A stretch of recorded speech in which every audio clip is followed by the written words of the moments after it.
사랑하는 성도 여러분 반갑습니다. 8월 18일 말씀 묵상 시작하도록 하겠습니다. 오늘 함께 보실 말씀은 호세아서 5장 1절과 2절에 나와 있는 말씀입니다. 말씀을 제가 읽도록 하겠습니다. 제사장들아 이를 들으라.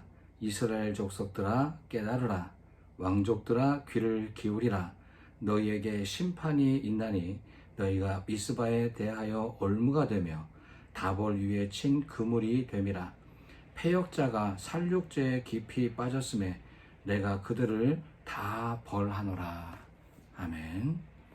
오늘 주어진 이 본문에 의지해서 지도자들이여 듣고 깨달으라 라고 하는 제목으로 말씀 묵상 시작하도록 하겠습니다. 지금으로부터 76년 전 8월 15일은 우리나라가 일제강점기를 끝내고 해방의 기쁨을 맞이했던 아주 참 기쁜 날입니다. 그런데 올해 8월 15일 주일에 우리나라가 아닌 우리나라는 이게 기쁜 소식이 전해졌음에도 불구하고 아주 먼 타국에서 안타까운 소식이 전해졌습니다. 바로 아프가니스탄 수도인 카불에 탈레반이 무혈 입성해서 대통령궁에 탈레반 깃발을 올렸던 날이 바로 지난 주일이었습니다. TV를 통해서 연일 보여지는 그 아프가니스탄의 모습은 아비귀한 그 자체였습니다. 그런 이 와중에 그 강대국의 잘잘못을 떠나서 20년이라는 시간 동안 그 어려운 전쟁을 끝내고 그 땅에 지도자들이 세워졌는데 그 세워진 지도자들이 부정과 부패를 일삼고 제대로 싸워보지도 못하고 모두가 뿔뿔이 도망치는 모습을 보았습니다. 특별히 아프가니스탄 대통령은 헬기에 다 실을 수 없을 정도의 많은 돈을 싣고 어디론가 숨었다는 뉴스를 접했을 때 더 이상 할 말을 잃었습니다. 오늘 이러한 오늘의 현실 속에서 오늘 주어진 오늘의 본문 호세아서 5장 1절과 2절은 북이스라엘의 멸망에 대한 책임을 그 당시의 종교와 정치의 지도자들에게 묻고 있습니다. 그 땅을 세워질 때 하나님의 뜻대로 세워진 그 나라가 하나님의 뜻대로 가지 않고 개개인의 사리사욕에 의해서 멸망의 길을 걸었던 이 북이스라엘에 대해서 하나님은 호세아를 통해 하나님의 심판을 언급하고 있습니다. 호세아가 언급하고 있는 이 심판의 내용을 한마디로 요약하면 이와 같습니다. 이스라엘에 있는 여러 지도자들은 백성들의 유익을 위해 일하지 않았습니다. 그들은 자신만의 기득권을 지키기 위해서 자신이 가지고 있는 힘과 권력을 사용하고 그것으로 끝이었다고 하는 것입니다. 지도자들은 어떤 사람들입니까? 하나님으로부터 부름을 받은 사람으로서 그들은 자신의 사명이 끝나는 그 순간까지 자신의 이익이 아닌 하나님의 뜻과 또 백성들의 안위를 위해 말 그대로 최선을 다하는 직책의 책임을 지고 있는 사람들이 바로 지도자들이라고 할 수 있을 것입니다. 그런데 이스라엘의 지도자들은 이러한 마땅한 책무를 게을리 했을 뿐만 아니라 오늘 그 책무를 사리사욕에 욕심을 채우는 데만 급급했다라고 하는 것입니다. 하나님은 이렇게 욕심에 가득 찬 지도자들을 그저 가만히 지켜만 보고 계신 것이 아닙니다. 그들의 잘못을 책망하시고 그들에게 오늘 큰 하나님의 심판이 예고되어 있다는 사실을 호세아를 통해서 말씀해주고 있는 것입니다. 구체적인 언급에 앞서서 오늘은 이스라엘 백성을 다스리고 있는 지도자 계층은 어떤 지도 그룹이 있었는지에 대한 서론적인 말씀을 먼저 드려보도록 하겠습니다. 가장 먼저 이스라엘 사회를 지탱하고 있는 지도자 그룹은 종교 지도자를 대표하고 있는 대제사장들이라고 할 수 있습니다. 이들은 정신적 그리고 영적 지도자로서 이스라엘 백성들을 하나님께로 이끄는 영적 책임을 감당하고 있는 사람들이라 할 수 있습니다. 그러나 이런 제사장들이 이런 영적인 책임을 소홀히 하고 백성들로 하여금 하나님을 섬기도록 하는 데 있어서 마땅한 그 일을 실패하고 말았습니다. 아니 오히려 그들은 백성들로 하여금 하나님으로부터 더 멀어지도록 만들어 버렸다고 하는 것입니다. 대제사장들의 책무인 제사, 지금으로 말하는 예배를 올바로 드리지 않았습니다. 오히려 하나님을 향한 믿음을 왜곡시켜 버려서 지난 시간에 보았던 것처럼 나무에게 물을 수밖에 없도록 백성들을 그렇게 어리석게 만들어 버렸다고 하는 것입니다. 이 책임은 다른 지도자가 아닌 종교 지도자들이 져야 할 책임이었습니다. 두 번째 지도층은 바로 왕족들입니다. 이 왕족들은 정치적 책임을 지고 있는 사람들입니다. 정치라고 하는 것은 자신의 욕심을 채우기 위한 도구가 아니라 백성들을 바르게 또 편안하게 잘 다스릴 수 있도록 사용하는 힘이 정치라고 저는 생각을 합니다. 그럼에도 불구하고 오늘 이스라엘의 정치 지도자인 왕족들은 자신들의 이익만을 또 자신들의 권익만을 펼치는 중요시하는 정책을 펼쳐왔던 것입니다.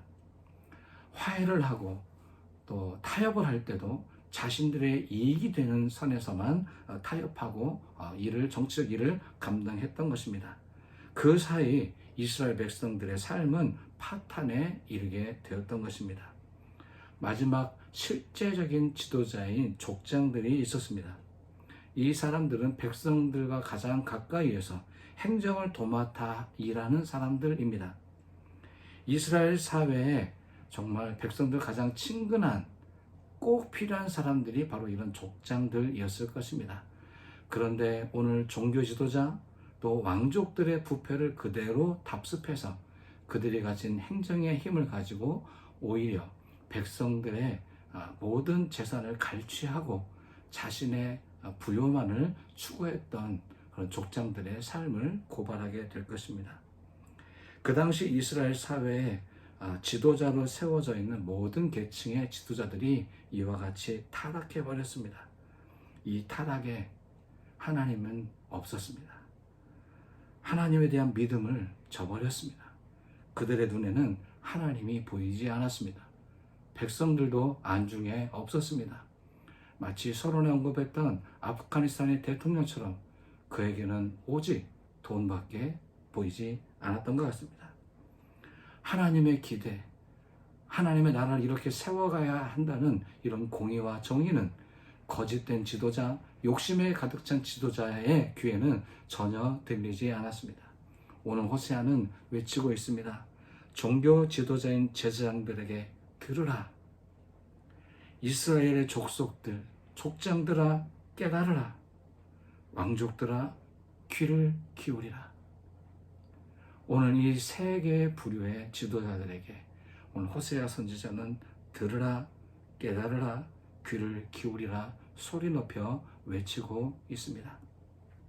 사랑하는 성도 여러분, 오늘 우리가 이만큼 우리 민족이 부흥하고 성장하는 민족이 될 수 있었던 데에는 전적인 하나님의 은혜가 있었습니다. 또한 그 일을 또 수행해 나가기 위해서 보이지 않는 곳에서 하늘의 미랄이 되어주신 여러 각계각층의 지도자들이 계셨기 때문에 오늘 우리 민족이 이렇게 선진국의 반열에 오를 수 있었다고 저는 생각을 합니다. 그런 의미에서 이것을 우리가 잘해서 된 것으로 착각하지 않고 더 나은 나라, 또 어려운 나라를 도울 수 있는 선한 이웃이 되는 나라가 되기 위해서 필요한 것은 이제 오늘 본문의 호사에 지적했던 이 세 개의 계층의 지도자들이 더 바르게 서도록 위해서 우리가 함께 힘을 모아주고 기도해주고 또 바른 지도자를 양육하는 일을 게을리 하지 않아야 한다는 그 깨달음을 얻게 됩니다. 먼저 지적하고 있던 종교 지도자들에 대한 부탁입니다. 오늘 종교를 우리 특별히 기독교를 대표하고 있는 목사님들 또 장로님들 또 교단을 대표하고 있는 여러 교단장들 이런 종교를 담당하고 있는 모든 지도자들께서 정말 우리 모든 백성들을 하나님의 뜻에 맞도록 잘 인도할 수 있는 선한 목자들이 되실 수 있도록 힘을 써주시기를 부탁을 드립니다. 또한 목회자들이 바로 서실 수 있도록 우리 모든 성도 여러분들께서 기도해 주시기를 부탁을 드립니다. 또 우리 정치가 또 바로 서야 되지 않겠습니까? 이제 몇 달 후에 이제 이 나라에 새로운 대통령을 뽑는 선거가 있게 되는데 여러분들이 나오셔서 나라의 꿈과 비전을 발표하고 계십니다. 그분들 가운데 한 분이 지도자로 세워지게 될 텐데 오늘 어떤 분이 되실지 알지 못하지만 정말 이 하나님의 나라와 뜻, 이 가치관을 실현해낼 수 있는 분이 지도자가 되실 수 있도록 우리 함께 힘을 모아 기도해 주시기를 부탁드립니다. 또한 지금도 이 여러 일선에서 행정적인 도움을 주기 위해서 힘을 쓰고 있는 여러 우리 가까이 계시는 우리 시청에 또 면에 또 구에 계시는 여러 행정직 우리 공무원들을 향해서 끊임없이 기도해 주시고 또 후원해 주신 노력도 필요하다 생각되었습니다. 그들이 자신의 욕심을 채우고 자신의 자리를 보존하는 데만 노력하는 것이 아니라 정말 국민들을 위하고 불편함을 해소하고 더 나은 나라로 만들어 가는데 그들의 가진 역량을 최대한 발휘해 나갈 수 있도록 우리 모두가 믿어주고 또 그분들이 소신껏 일할 수 있도록 그런 바탕을 마련해 줄 수 있는 나라가 되었으면 참 좋겠습니다. 오늘 이 말씀 묵상 시간을 통해서 여러 가지 것들을 생각해 보게 됩니다. 북이스라엘의 멸망, 또 아프가니스탄의 오늘 과거로의 회귀, 또 우리나라의 해방의 기쁨을 맞은 지 76년을 기념해서 이제 새로운 번영의 나라, 선진국으로 향하는 우리 민족을 생각해 보며 이 모든 것들을 오버랩 시키면서 정말 우리 선한 이웃이 되어지는 참 좋은 나라가 세워질 수 있도록 우리 모두가 기도하는 그런 하루가 될 수 있게 되기를 소망합니다. 기도하겠습니다. 참 좋으신 하나님, 오늘 우리를 하나님 믿는 백성으로 또 참 좋은 나라에 살 수 있도록 은혜 내려주셔서 감사합니다. 이 기회를 잘 활용해서 어떤 개인의 사리사욕을 채우는 그런 잘못된 방향이 아니라 하나님의 정의와 공의 또 이 땅에 이루어 가야 될 참 좋은 세상을 만들어 가는데 우리 모든 세워진 지도자들이 힘을 다하실 수 있도록 주여 지혜와 명철을 더해 주시옵소서. 또 개인적 이기주의가 판을 치지 못하도록 여러 분열의 요소들을 막아주셔서 정말 선한 힘의 영향력으로 우리 나라가 조금 더 건강하고 건전하고 올바른 나라로 세워질 수 있도록 은혜 내려주시기를 원하고 기도드립니다. 이 일을 위해서 종교인은 종교인의 책무를, 우리 정치인들은 정치인의 그 책임을, 또 행정가들은 그 맡은 자리에서 최선을 다하는 노력들이 이어져서 우리 대한민국이 더욱더 건강한 나라, 부강한 나라가 되게 도와주셔서 어려움을 당하고 있는 이웃 나라들을 충분히 돕고도 남는 그런 선한 이웃이 되는 우리나라가 되게 해 주시옵소서. 오늘 우리의 주인이 되어주시, 진정한 주인이 되어주시는 예수님의 이름으로 감사하며 기도를 드립니다. 아멘.